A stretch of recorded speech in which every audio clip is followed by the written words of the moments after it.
একটা ওয়ার্ড থাকলে এটার নাম কি হয়? নাউন। তো আমরা তো আগে জানতাম গো একটা কোন পার্টিসিপল স্পিচ? ভার্ব। ভার্ব জানতাম না? যে যখন পজিটিভ অ্যাডজেক্টিভের পরে আছে তার মানে এখানে একটা নাউন হয়ে গেছে। তার মানে এখানে এই গোটা হচ্ছে কি? নাউন। গোটা হচ্ছে একটা নাউন। আসসালামু আলাইকুম।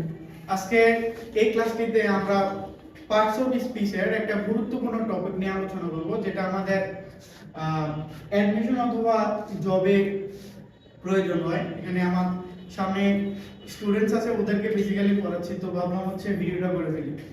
সো আজকের এই ভিডিওতে আমরা বেসিক্যালি পার্টস অফ স্পিচের নাউন, অ্যাডজেক্টিভ, অ্যাডভার্ব নির্ণয় করা শিখব। আমরা নরমালি পার্টস অফ স্পিচ যখন শিখি আমরা সবাই পার্টস অফ স্পিচ শেষ করছি, তাই না? এখন অ্যাডমিশন পরীক্ষা অথবা আমরা যখন জবের জন্য পড়াশোনা করব, এই পার্টস অফ স্পিচ থেকে আমাদের কিন্তু হুবহু প্রশ্ন করবে না, একটু ঘুরে প্রশ্ন করবে। বাক্যের মধ্যে একটা বাক্য লেখার পরে কিছু শব্দের নিচে, ওয়ার্ডের নিচে আন্ডারলাইন করে দিবে। আন্ডারলাইন করার পরে বলবে যে আইডেন্টিফাই করো এটা কোন ধরনের পার্টস অফ স্পিচ। তুমি যে শব্দটাকে নাউন জানতা এটা হয়তো অ্যাডজেক্টিভ হয়ে যেতে পারে, অথবা যেটা তুমি অ্যাডজেক্টিভ জানতা এটা আবার নাউন হয়ে যেতে পারে। তো আমরা এই ঝামেলাটা থেকে মুক্ত হওয়ার জন্য অথবা খুব সহজে বোঝার জন্য একটা টেকনিক আমরা মনে রাখবো, সেটা হচ্ছে দেখো পার্টস অফ স্পিচ নির্ণয় করার সহজ টেকনিক। এটাকে আমরা বলি হচ্ছে প্যাড মেথড। এটা আমার বানানো না, এটা বিভিন্ন বই থেকে কালেক্ট করা। দেখো প্যাড মেথড, প্যাড মেথড মানে কি আমরা একটু বিশ্লেষণ যদি করি, দেখো এখানে প্যাডের পরে কয়টা ওয়ার্ড দেয়া আছে? আমি ওয়ার্ড 4 3 2 1 আমি কিন্তু উল্টা আসছি। এখন বুঝতে হবে প্যাডের পরে চারটা ওয়ার্ড থাকলে কোনটার নাম কি। প্যাড মানে কি এটাও বুঝতে হবে। আগে আমরা প্যাড মানে কি বুঝে নিই। প্যাড মানে হচ্ছে পিতে হচ্ছে প্রিপজিশন, অর্থাৎ আমরা তো পার্টস অফ স্পিচের মধ্যে প্রিপজিশন সম্পর্কে আলোচনা করছি, সো আমরা প্রিপজিশন জানি। তারপর হচ্ছে পজেসিভ, অর্থাৎ পজেসিভ বলতে আমরা এখানে ডিটারমিনার অংশ কিছু পজেসিভ লিখে রাখছি, অর্থাৎ পজেসিভ অ্যাডজেক্টিভ, অর্থাৎ আমরা প্রোনাউনের মধ্যে বিস্তারিত করছিলাম পজেসিভ অ্যাডজেক্টিভ, যেমন I, me, mine, he, him, his, 3 নাম্বারটা। তারপরে আর্টিকেল, আর্টিকেল আমরা টপিকটা শেষ করে ফেলেছি, তাই না? আর্টিকেল সম্পর্কে আমরা জানি এ এন ডি, অর্থাৎ এখানে পি বলতে দুইটা, একটা হচ্ছে প্রিপজিশন আর একটা হচ্ছে পজেসিভ, আর একটা হচ্ছে এ দিয়ে আর্টিকেল আর একটা হচ্ছে অ্যাডজেক্টিভ। আমরা কিন্তু অ্যাডজেক্টিভ সম্পর্কে বিস্তারিত জানছি এবং অ্যাডজেক্টিভ চিনার উপায়গুলো আমরা লিখছি, তাই না? তারপর হচ্ছে ডিটারমাইন, এটা হচ্ছে এখানে সবগুলা ডিটারমিনার একসাথে লিখেছে, প্রায় এখানে 30টা আমি লিখে রাখছি। সো এই ডিটারমিনারগুলো যদি মুখস্থ রাখতে পারো তোমরা, অথবা আপনারা যদি মুখস্থ রাখতে পারেন, আশা করি পার্টস অফ স্পিচ থেকে কোন ধরনের ওয়ার্ড এটা 100% উত্তর করতে পারবেন ইনশাআল্লাহ। সো এখানে ডিটারমিনার যে ওয়ার্ডগুলো আমি লিখে রাখছি এগুলো অবশ্যই মুখস্থ রাখতে হবে, মুখস্থ ছাড়া কোনো উপায় নাই। সো এখানে দেখো ডিটারমিনার কি কি হতে পারে। ডিটারমিনারের মধ্যে দেখো আমি প্রথমত লিখছি হচ্ছে এ এন ডি, তিনটা মিলে কিন্তু আমাদের আর্টিকেল, তাই না? জি স্যার, তিনটা মিলে আমাদের আর্টিকেল আছে। দিস, দ্যাট, দোজ, এগুলো হচ্ছে ডেমনস্ট্রেটিভ প্রোনাউন, তাই না? তারপর আবার একটাকে বলা যাবে কি ডিটারমিনার, কি বলা যাবে ডিটারমিনার। তারপর দেখো possessive adjective my, our, your, his, her, their, its, অথবা নাউনের সাথে অ্যাপোস্ট্রফি এস দিলেও কিন্তু এটা কি পজেসিভ অ্যাডজেক্টিভ। তারপরে any, many, much, a few, little, no, হ্যাঁ, এ লট অফ, তারপর হচ্ছে lots of, each, every, less, another, either, neither ইত্যাদি। এর বেশি নাই, আছে দুইটা থাকতেও পারে, কিন্তু এগুলো আমাদেরকে মনে রাখতে হবে। সো দেখো এখানে আবার একটু ফিরে যাই, প্যাড মানে তো আমরা বুঝলাম, তাই না? এবার আসো কোনটা কোন ধরনের পার্টস অফ স্পিচ কিভাবে বুঝবো। আমি এখানে চারটা ওয়ার্ড দিয়ে রেখেছি, অর্থাৎ এখানে প্যাডের পরে বুঝতে পারতেছি তো প্যাড মানে কি। এই প্যাডের পরে তোমার যদি চারটা ওয়ার্ড দেয়া থাকে একটা সেন্টেন্সের মধ্যে, প্যাড মানে বুঝছি, তারপরে কয়টা ওয়ার্ড থাকবে? চারটা। যদি চারটা ওয়ার্ড দেয়া থাকে তাহলে শেষ থেকে ধরবা, কই থেকে? শেষ থেকে। শেষ থেকে ধরলে প্রথম ওয়ার্ডটার নাম কি হবে? নাউন। অর্থাৎ প্যাডের যে কোনো একটা যদি থাকে তারপরে যদি চারটা ওয়ার্ড থাকে শেষের ওয়ার্ডটার নাম কি হবে? নাউন। আর নাউনকে মডিফাই করে কে? অ্যাডজেক্টিভ। নাউনকে মডিফাই করে কে? অ্যাডজেক্টিভ। তো নাউনের আগে কি থাকবে? অ্যাডজেক্টিভ। আর আমরা জানি অ্যাডজেক্টিভ মডিফাই করে কাকে, নাউন আর প্রোনাউনকে শুধু, তাই না? আর অ্যাডজেক্টিভকে মডিফাই করে অ্যাডভার্ব, অ্যাডজেক্টিভকে মডিফাই করে অ্যাডভার্ব। অ্যাডভার্ব নাউন প্রোনাউন ছাড়া, নাউন প্রোনাউন ছাড়া সকল পার্টিসিপল স্পিচকে মডিফাই করতে পারে।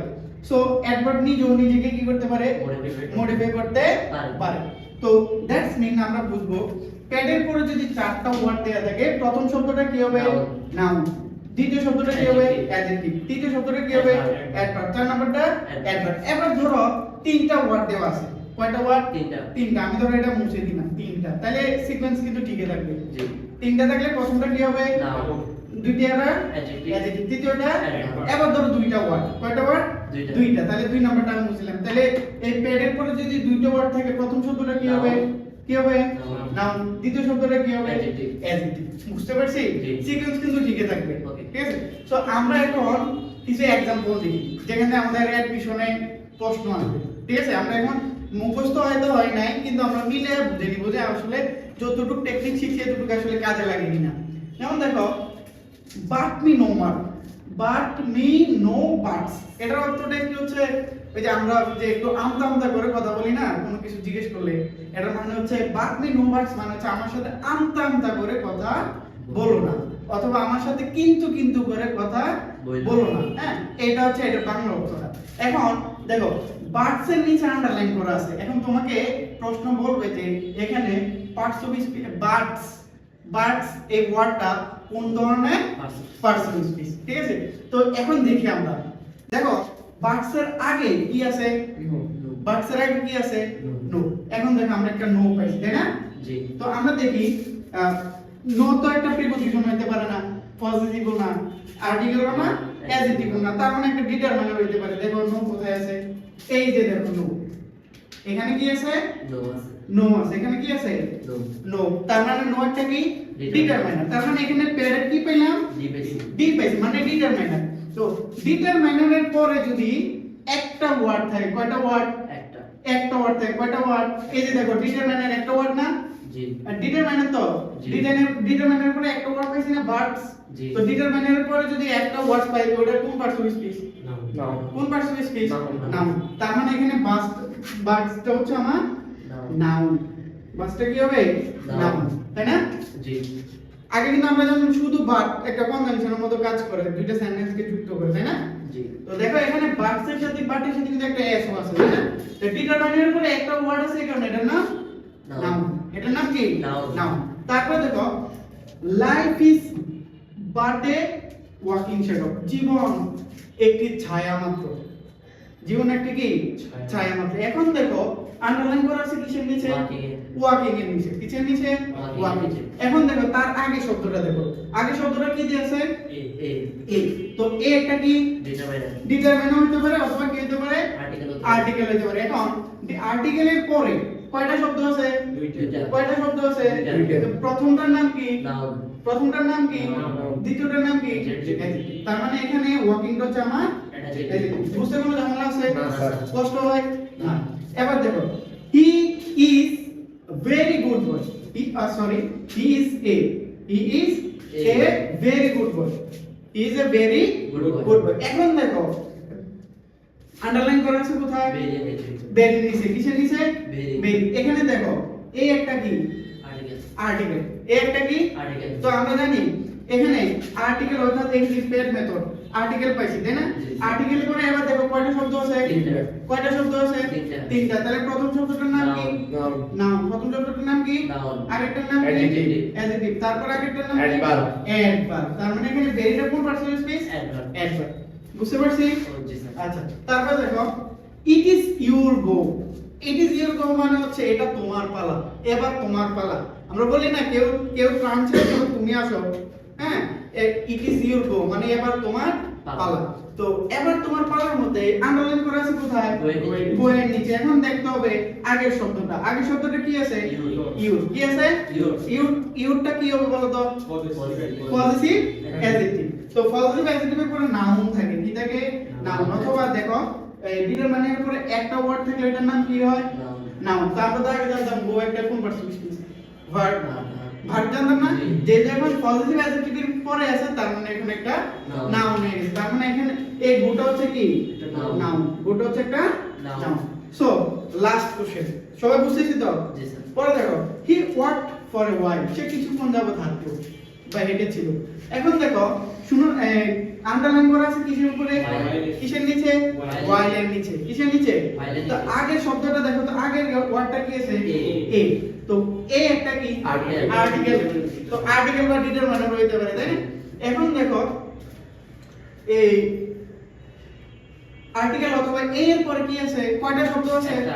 একটা। তো একটা শব্দ হলে কি হবে? Noun. নাউন। তাহলে এখানে ওয়াইলটা হচ্ছে আমার Noun. নাউন। দ্যাটস মিন আমরা জাস্ট এখানে প্যাড মেথড প্লাস চারটা ওয়ার্ড যেটা আছে এবং ডিটারমাইনার গুলো যদি মুখস্থ রাখতে পারি, আমরা খুব সহজে আইডেন্টিফাই করতে পারবো কোনটা কোন ধরনের পার্সোনালিটিস। আশা করি সকলে বুঝতে পারছো। সো যদি আপনাদের কাছে ভিডিওটা ভালো লাগে, হেল্পফুল হয়ে থাকে, একটা শেয়ার করুন।